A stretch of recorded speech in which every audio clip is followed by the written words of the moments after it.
Bonjour à toutes et à tous, j'espère que vous vous portez bien et que vous avez bien commencé la semaine. Aujourd'hui, c'est à mon tour de vous parler d'un de mes souvenirs de 2020.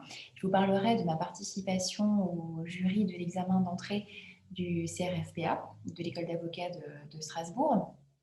Alors, c'est un des rares souvenirs en présentiel de cette année, mis à part quelques cours dispensés à la fac de droit. C'était effectivement cette participation au jury du CRFPA. C'est un examen qui se déroule avec une partie écrite et une partie orale. Et donc, pour ma part, c'était la partie orale, ce qu'on appelle le grand oral, qui est en fait un examen d'une demi-heure. Les candidats ont, il me semble, 1 heure de préparation, une demi-heure, sur des thématiques de liberté fondamentale et droits de l'homme.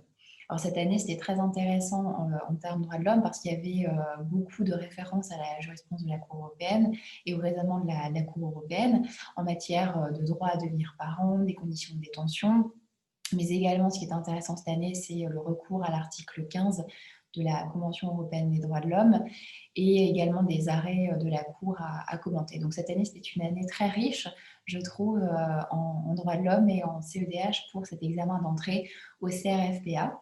Mais c'est aussi, je trouve, un moment intéressant et privilégié de pouvoir discuter avec les futurs confrères, dont la majorité, je l'espère en tout cas, ont pu intégrer notre belle profession et un moment d'échange qui est toujours très intéressant.